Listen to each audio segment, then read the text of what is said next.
हम लोग इस क्लास में इसकी बड़ी और कठिन मीनिंग को कोड के माध्यम से पढ़ना सीखेंगे। अब सवाल ये है कि इंग्लिश में कोड किसे कहते हैं। तो कोड इंग्लिश में ऐसे अक्षरों का समूह होता है जो कि इंग्लिश की मीनिंग में बार बार आता है और हमें उसका सही उच्चारण पता नहीं होता, जिसकी वजह से हमें इंग्लिश पढ़ने में दिक्कत होती है। तो हमें काम करना है कोड पे, और मेरी गारंटी है अगर आपने कोड पे काम कर लिया तो आप 100% इंग्लिश पढ़ना सीख जाएंगे। तो चलिए फिर हम लोग करते हैं शुरुआत। हम लोग कोड पे काम करते हैं और इंग्लिश को पढ़ना सीखते हैं। देखिए, जो हमारी पहली मीनिंग है इसमें हमारा कोड दिया गया है TIUN। अगर आपको इंग्लिश में कहीं पर TION लिखा मिले तो इसे पढ़ते हैं शन। इसे हम लोग TN नहीं पढ़ेंगे, इसे क्या पढ़ेंगे, सन। तो देखिए हमारी मीनिंग क्या बन गई, EX। इसे क्या पढ़ेंगे, X। PEC, pack. तो इतनी मीनिंग क्या बनी, X पेक। और आगे लिखा है TA, इसे पढ़ेंगे टे। मैं आपको बता दूं कि जो हमारा ए होता है वो इंग्लिश में 4 चीजों का काम करता है। पहला तो ए की मात्रा, दूसरा ए की मात्रा, तीसरा ए और चौथा आ। तो यानी जो हमारा ए है वो 4 चीजों का काम करता है। यहाँ पे जो ए है वो ए की मात्रा का काम करेगा। तो मीनिंग क्या बन गई इतनी हमारी, X पेक टे। और आखिरी में लिखा है TIUN। आपको पता है कि TIUN को क्या पढ़ना है, शन। ये हमारा कोड है। तो पूरी मीनिंग क्या बन गई, एक्सपेक्टेशन। एक्सपेक्टेशन, एक्सपेक्टेशन, एक्सपेक्टेशन का मतलब होता है उम्मीद। तो हमारी मीनिंग क्या बनी, एक्सपेक्टेशन। अब हम लोग आगे वाली मीनिंग को पढ़ते हैं। यहाँ पे लिखा है TIUN, तो आपने यहाँ पे क्या लिख दिया, शन, क्योंकि आपको पता है कि TIUN को क्या पढ़ना है, शन। तो मीनिंग क्या बनी, ऐसे। इसे पढ़ेंगे से। यहाँ पे जो हमारा ए लिखा है वो ए की मात्रा का काम करेगा। तो मीनिंग क्या बनी, से। TIS TISS. FAC, इसे पढ़ेंगे फैक। क्या पढ़ेंगे, फैक। यहाँ पे जो FA है इसे पढ़ेंगे फै। जो हमारा ए है वो ए की मात्रा का काम करेगा। और सी को यहाँ पे पढ़ेंगे का। तो मीनिंग क्या बनी, सैटिस्फैक। और आखिरी में TIUN, इसे क्या पढ़ना है, शन। तो पूरी मीनिंग सैटिस्फैक्शन। सैटिस्फैक्शन, सैटिस्फैक्शन का मतलब होता है संतुष्टि। तो मीनिंग क्या बनी, सैटिस्फैक्शन, सैटिस्फैक्शन। आगे चलते हैं, आगे वाली मीनिंग को पढ़ते हैं। अब हमारा अगला कोड है TUAL। अगर आपको इंग्लिश में कहीं पर TUAL लिखा मिले तो TUAL को पढ़ते हैं चुअल। इसे हम लोग टूअल नहीं पढ़ते, इसे क्या पढ़ते हैं, चुअल। तो मीनिंग क्या बनी, RI री। TUAL, इसे क्या पढ़ना है, चुअल। तो मीनिंग क्या बनी, रिचुअल। Ritual, ritual. रिचुअल का मतलब होता है प्रथा। अब हम आगे वाली मीनिंग को पढ़ते हैं। यहाँ पे आपने देखा कि लिखा है TUAL, तो आपने यहाँ पे तुरंत क्या लिख दिया, चुअल, क्योंकि आपको पता है कि TUAL हमारा कोड है, इसे क्या पढ़ना है, चुअल। तो हमारी मीनिंग क्या बनी, PUNC, इसे पढ़ेंगे पंक। मैं आपको बता दूं कि यहाँ पे जो हमारा यू है, जो हमारा यू होता है वो इंग्लिश में 2 चीजों का काम करता है। पहला तो आ का काम करता है, दूसरा उ की मात्रा का काम करता है। यहाँ पे जो यू लिखा है वो हमारा किसका काम करेगा, आ का। तो इतनी मीनिंग बनी पा। और एन और सी, यहाँ पे जो हमारा सी है उसे पढ़ेंगे का, और एन हमारा आधा है तो आधा ना लिख दिया। तो मीनिंग क्या बनी, पंक्चुअल। पंक्चुअल, पंक्चुअल का मतलब होता है अनुशासित, क्योंकि TUAL को पढ़ना है चुअल। PUNC, इसे क्या पढ़ेंगे, पंख। तो मीनिंग क्या बनी, पंक्चुअल। पंक्चुअल यानी अनुशासित। आगे चलते हैं, आगे वाली मीनिंग को पढ़ते हैं। अब हमारा अगला कोड है PER। अगर आपको इंग्लिश में कहीं पर PER लिखा मिले तो PER को पढ़ते हैं पर। इसे हम लोग पेर नहीं पढ़ते, इसे क्या पढ़ते हैं, पर। और देखिए यहाँ पे लिखा है TIUN। आपको पता है कि TIUN को पढ़ना है शन। कहने का मतलब एक मीनिंग में 3-3, 4-4 कोड हो सकते हैं, तो आपको काम करना है कोड पे। तो मीनिंग क्या बनी, PER, इसे क्या पढ़ना है, पर। CEP, ये तो बहुत ही आसान है, इसे क्या पढ़ेंगे, सेप। तो मीनिंग क्या बनी, परसेप्शन।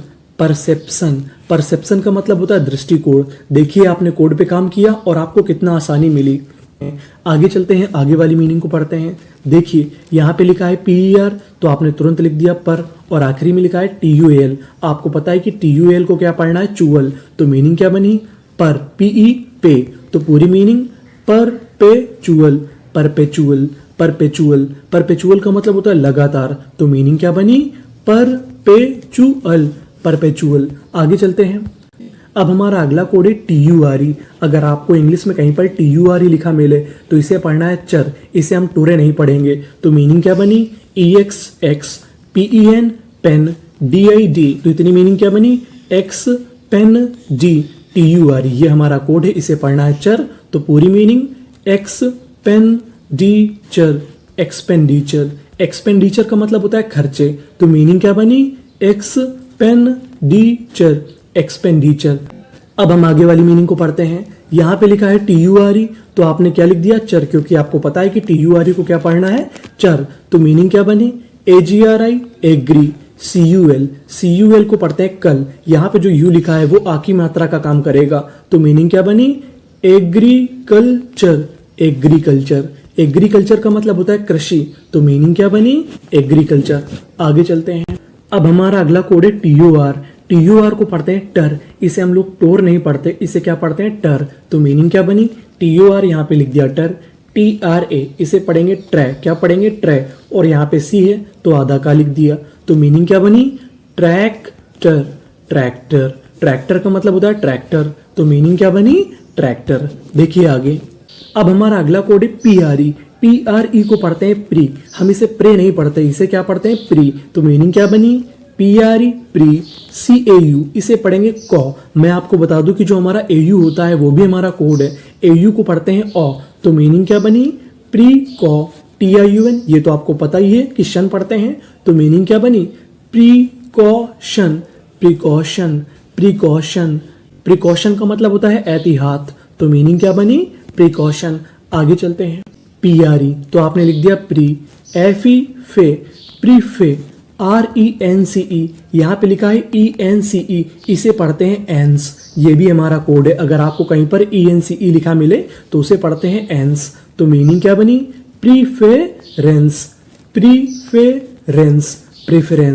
प्रेफरेंस का मतलब होता है प्राथमिकता, तो मीनिंग क्या बनी? प्रीफरेंस यानी प्रेफरेंस। आगे चलते हैं, आगे वाली मीनिंग को पढ़ते हैं। अब हमारा अगला कोड है OUS को पढ़ते हैं अस, तो मीनिंग क्या बनी? PRE ये तो पता है कि PRE को पढ़ना है प्री। STI स्टी, प्रिस्टी। GI प्रिस्टीजी। OUS इसे क्या पढ़ना है? अस, तो पूरी मीनिंग क्या बनी?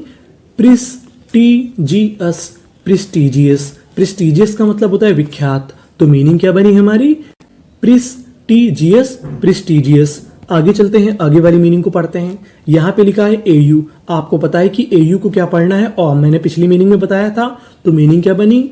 ऑस, PIP CIC, ऑस्पीसी। OUS इसे क्या पढ़ना है? अस, तो मीनिंग क्या बनी? ऑस्पीसियस का मतलब होता है पवित्र, तो मीनिंग क्या बनी हमारी? ऑस्पीसियस। आगे चलते हैं, आगे वाली मीनिंग को पढ़ते हैं।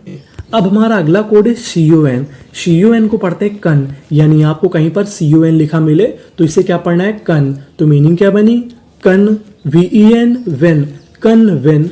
TIUN आपको पता है कि इसे पढ़ना है शन, और आखिरी में लिखा है AL, इसे पढ़ते हैं अल, तो मीनिंग क्या बनी?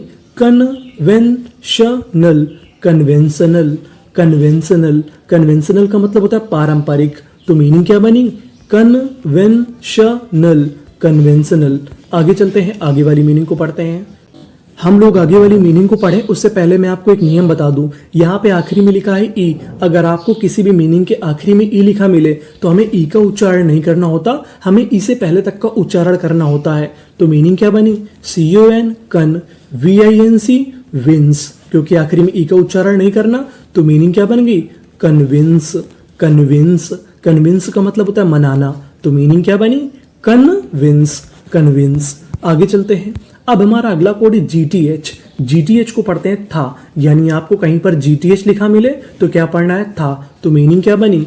GTH यहाँ पे लिख दिया था। STRE स्ट्रे, इसे क्या पढ़ेंगे? स्ट्रे, और N हमारा आधा है तो आधा ना लिख दिया।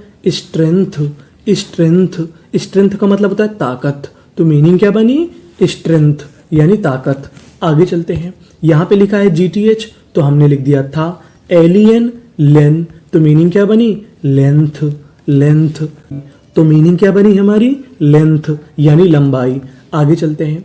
अब हमारा अगला कोड है GST को पढ़ते हैं टा, यानी आपको कहीं पर GST लिखा मिले तो आपको क्या पढ़ना है? टा, तो मीनिंग क्या बनी? यहाँ पे लिखा है GST तो हमने लिख दिया टा।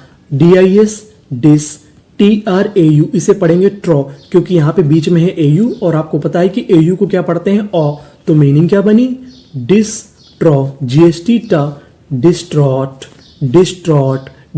का मतलब होता है व्याकुल, तो पूरी मीनिंग डिस्ट्रॉट। आगे चलते हैं, आगे वाली मीनिंग को पढ़ते हैं। यहाँ पे लिखा है GST तो यहाँ पे लिख दिया टा। THOU इसे पढ़ेंगे थॉ, क्या पढ़ेंगे? थॉ, तो मीनिंग क्या बनी? Thought, FUL full, thoughtful, thoughtful, thoughtful का मतलब होता है विचार पूर्वक, तो मीनिंग क्या बनी हमारी? थॉटफुल। आगे चलते हैं, आगे वाली मीनिंग को पढ़ते हैं। अब हमारा अगला कोड है COM। COM को पढ़ते हैं कम। क्या पढ़ते हैं? कम। तो मीनिंग क्या बनी? कम।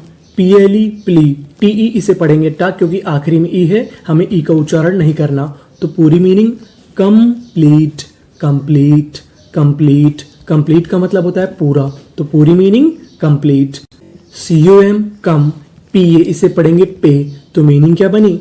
Compare, compare. कंपेयर का मतलब होता है तुलना करना, तो पूरी मीनिंग कंपेयर। आगे चलते हैं, आगे वाली मीनिंग को पढ़ते हैं। अब हमारा अगला कोड है DGE। DGE को पढ़ते हैं जा, यानी आपको कहीं पर DGE लिखा मिले तो हमें क्या पढ़ना है? जा। तो मीनिंग क्या बनी? BRI ब्री, DGE जा, ब्रिज, ब्रिज। ब्रिज का मतलब होता है पुल या सेतु, तो पूरी मीनिंग ब्रिज यानी सेतु। आगे चलते हैं, यहाँ पे आपने देखा कि लिखा है DGE, तो आपने यहाँ पे लिख दिया जा, तो मीनिंग क्या बन गई? जज, MENT मेंट, जजमेंट, जजमेंट। जजमेंट का मतलब होता है फैसला, तो मीनिंग क्या बनी? जजमेंट। आगे चलते हैं, अब हमारा अगला कोड है PRO। PRO को पढ़ते हैं प्रो, यानी आपको इंग्लिश में कहीं पर PRO लिखा मिले तो इसे क्या पढ़ेंगे? प्रो। और आगे ऐसे प्रॉस, PER इसे पढ़ते हैं पर, क्योंकि आपको पता है कि PER को क्या पढ़ना है? पर। तो पूरी मीनिंग प्रॉस्पर, प्रॉस्पर। प्रॉस्पर का मतलब होता है सफल होना, तो मीनिंग क्या बनी? Prosper, prosper. आगे चलते हैं, PRO इसे क्या पढ़ेंगे? प्रो। PER प्रॉपर, TY इसे पढ़ेंगे टी, प्रॉपर्टी, प्रॉपर्टी, प्रॉपर्टी। प्रॉपर्टी का मतलब होता है संपत्ति। DIS डिस, TRI ट्री, डिस्ट्री, BU इसे पढ़ेंगे ब्यू, तो इतनी मीनिंग क्या बनी? डिस्ट्रीब्यू। TIUN आपको पता है कि क्या पढ़ते हैं? शन, तो मीनिंग क्या बनी? Property distribution. डिस्ट्रीब्यूशन का मतलब होता है वितरण यानी बांटना, तो मीनिंग क्या बनी? Property distribution. तो ये थी हमारी सभी इंग्लिश की मीनिंग। अब हम लोग एक काम करते हैं कि सारी मीनिंग का फिर से रिवीजन कर जाते हैं, फिर से पढ़ जाते हैं। Expectation, satisfaction, ritual, punctual, perception, perpetual, expenditure, agriculture, tractor, inspector, precaution, preference, prestigious, auspicious, conventional, convince, strength,